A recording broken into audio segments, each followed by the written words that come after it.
What's the most ground swallow me up embarrassing moment that's ever happened to you? The time I screamed at a woman over poo. My little village has a small annual dog show. We normally enter our little dog who has one friendliest dog and waggiest tail, and dog the judge would like to take home in the past. This year, she was unfortunately in season, so we didn't enter to prevent any fuss from the other dogs, but took her along to watch. Halfway across the park, she decided to poo, and suddenly I realized I forgot a bag. There were loads of people with dogs around due to the show, so I wanted to wait a little to ask someone for a bag. I turned back, and to my horror, a lady was picking up my dog's mess. Not wanting to feel like one of the a-holes that didn't clean up, I ran towards her to advise her that she didn't have to do that because I was gonna get it. Instead, in a sort of panic, I waved my arms, barking, "That's my poo." Please note that I did not say it's my dog's poo. She physically jumped, then turned a deep red, short of mumbled an apology, dropped the poo, and marched off with her dog. It was at that point I looked to my left and saw my dog's poo sitting a few feet away from the lady's mess that she was attempting to pick up. I think about it at night sometimes. Hey lady, your dog just pooped, but it's mine. I wanted to add it to my collection. I've been missing a turd of that caliber. He just has like every dog turd up on the wall in his collection. Yeah, this one's pretty mortifying, dude. This one gets added to the collection of situations I would be in that would keep me up at night. That's fair. Hey lady, that's my poop. I love that she just walked away. She didn't even say that it was her dog's. She just gave up and left. Then again, if a guy's demanding dog poop, what do? Probably leave. Don't know what I'm doing here. Don't know what I'm doing here. What's going on, guys? It's your boy Scrub here, back again with another video. Hope you guys are having a great day. I know I am. You guys have been loving the Reddit videos. They've been doing way better than anything else. So I figured I would come at you guys with another one today. Obviously, the topic's going to be embarrassing moments people have experienced where they wish the ground swallowed them up. It should be pretty fun. Before we get into it, press the like button and comment. Otherwise, you're gonna have an embarrassing moment like this. And yeah, without further ado, let's get into it.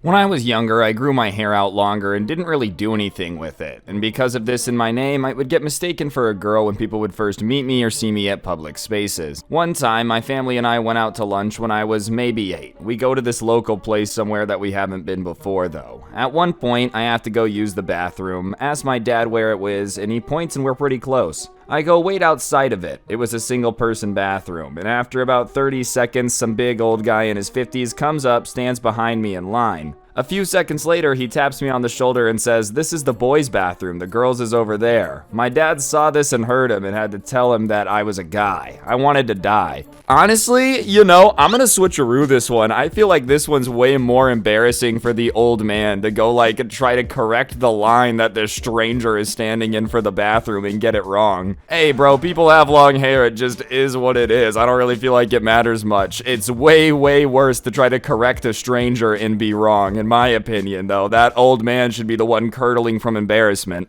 I was in a line in the cafeteria and my female friend is leaning on the table holding her purse. Every time she would open it, I would close it. I did it twice when suddenly she faced me and it was a total stranger. I went back to our classroom and didn't eat lunch. Oh, okay, yeah, this one triggered the hurt receptor, bro. You were just playing with a stranger's purse? My goodness. I would say going back to the classroom and not eating lunch was probably the best decision, dude. She probably turned to all her friends. This weird dude keeps touching my purse and closing it, and I have no clue who he is. Oh, ow. Ordered an Uber with my new boss on a business trip yesterday. Began to make small talk with the driver to show her how great I am at talking to people, and it come to find out the driver was talking with his girlfriend on a headset. I assume you threw yourself from the moving car at that point. This one's great on so many levels, dude. First, trying to show off and embarrassing yourself, hilarious. But on top of that, trying to show that you're an awesome people person by being so oblivious you don't realize the person you're having a conversation with is literally on the phone is like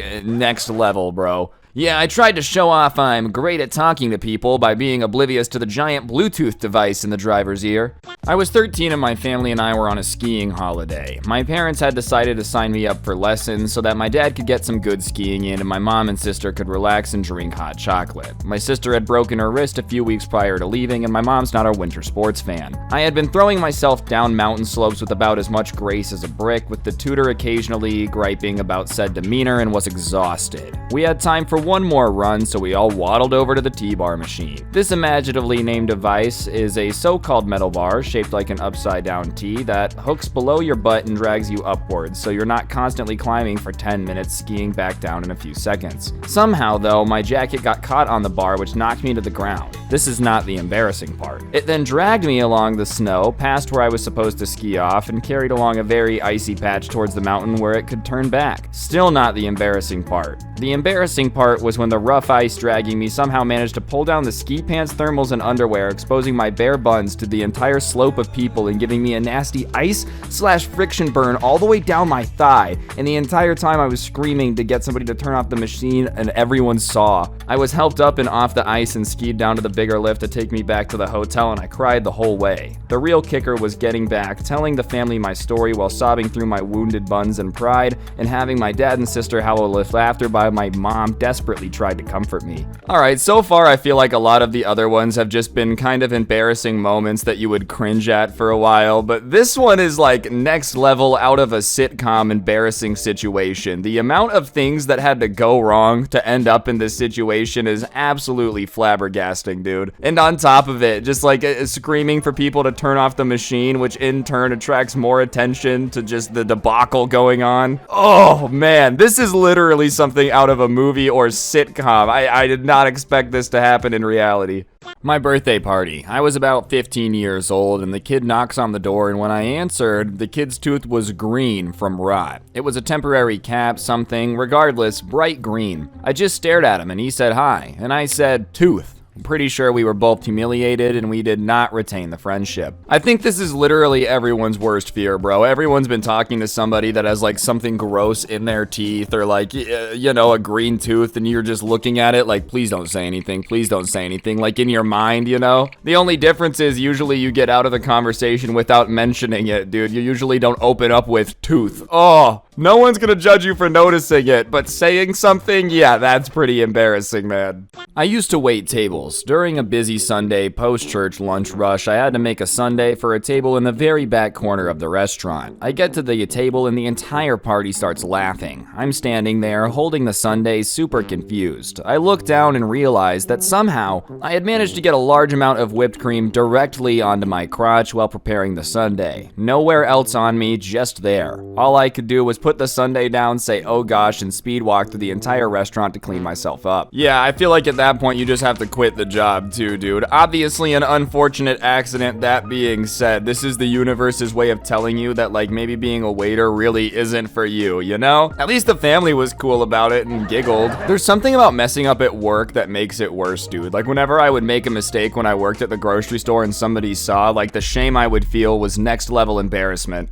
In high school, I was hanging out with my group of friends at lunch. One of our friends walked up wearing a suit and started talking to one of my other friends, and a few moments later he said, "All right guys, I'm gonna head out now, I'll be back tomorrow." So I replied, "All right man, have fun." He gave me a weird scowl look of betrayal, and you know, I didn't really know what I was looking at. Somehow it slipped past my radar that his girlfriend had developed a super rare disease and died in the span of a week. All my friends were looking at me with the widest eyes as he walked away, and in chorus everyone was like, dude. Listen, I'm not saying you're a bad friend, but I feel like forgetting that your friend's girlfriend died a week ago from a super rare disease is not something that a good friend would do. I feel like that's something that you kind of have to remember if you're even the slightest bit of a good friend. You know, all in all, I know you didn't mean any harm here, but like, oof, man, oof, yeah, I'm not surprised that your entire friend group hit you with the chorus of, dude. I've posted this nightmare before, but here it goes. I was in high school and heavily involved in drama and acting. I was looking for things to audition for outside of school, and my mom found an audition for a Renaissance fair. She insisted I audition, and I was being super picky. I didn't want to, but ended up agreeing. Rush forward, she tells me that auditions are in costume, and she bought me a really cheap, crappy costume from a party-esque website. The audition was at a really waspy country club, so I show up in costume, and I immediately want to die. I enter the country club, and I have no idea where the audition is. There's a ton of people there, they're staring at me, laughing like I'm a joke. I'm almost in tears, and finally I asked a worker, and they have no idea where they are. He gives me directions that make no sense, and I wander this place what feels like forever until I find the room. I enter, and the panel looks at me, repressing their laughter. I want to die at this point, and they say I am definitely looking the part and prepared for the audition. I was given an audition form and told to fill it out. I asked for a pen and they couldn't find one. So one guy takes this really expensive pen and gives it to me to borrow and says he needs it back because it's expensive. I leave the room and panic and cry and flee the country club with the guy's pen. F that.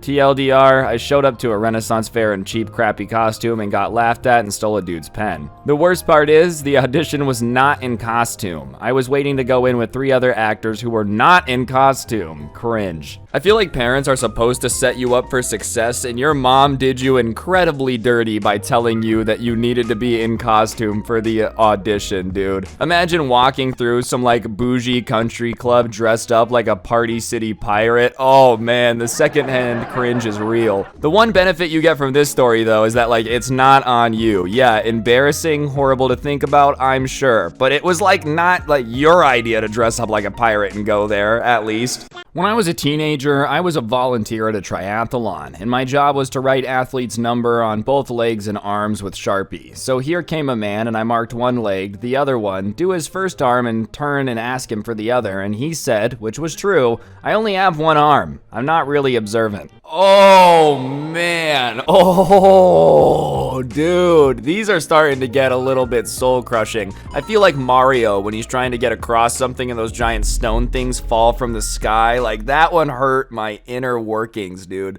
In middle school, I used to have a bad habit of chewing on these pens that had sharp tips and came in red, black, and blue ink. I can't remember the brand, but they had a gray body and a little see-through window to see the ink left. Anyways, what I didn't know is that the tube in the body was slightly pressurized. And one day during class, I bit too hard on the pen, making it burst into my mouth. My teeth, tongue, and lips were stained blue for days, and everyone around saying I was involved with a Smurf. Honestly, man, I know this one's kind of unfortunate. That being said, bro, how did you not know it was the least bit pressurized? It wasn't pushing back at all. You ever chewed on a ballpoint pen? It's obvious that thing's not going to explode. I don't know what the pen was, but that being said, I feel like it had to have warned you a little bit. I'm about to pop. Pretty brutal though, you know, especially because if it happens at school, there's nothing that you can do, and obviously everyone's gonna start making fun of you for having a pen explode in your mouth because it's school and they'll make fun of you for anything.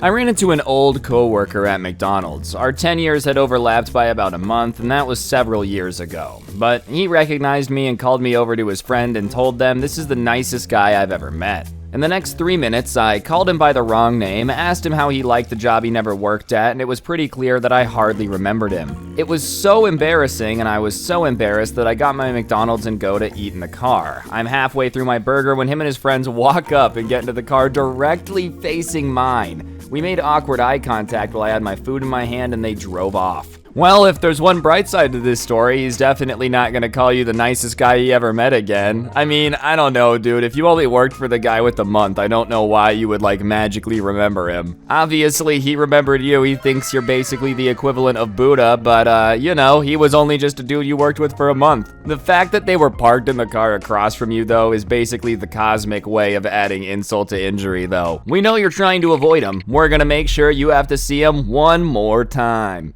I was deathly afraid of public speaking in high school. When I had to give a speech in front of the class, my legs would shake and I would sweat profusely every time. We had to give oral book reports to the class in my senior English class, and I'm sitting in my chair, legs crossed, sweating with anticipation. The teacher called my name, and I let out a deep breath and went to stand up. I forgot to uncross my legs, so I tripped. But I don't trip, I stumble, trying to regain my balance. But instead, I start to pick up speed, tumbling for 10 feet before I fall. I get up as the whole class is staring. I slowly finished the walk up to the front of the class and said, well, the speech can't get any worse now. That moment helped me overcome my fear of public speaking though, and since then I give speeches in front of large crowds, no problem. There's a good life lesson, you know, if you ever hit rock bottom by face planting in front of your class before you give a presentation, it's not like anything you ever do after that while giving a speech will be more embarrassing. You can only go up from there. Seriously though, this is like, at least it has a bright side to it. Most of these is just an embarrassing memory you're stuck with. This one helped you get over your fear of public speaking. This one is like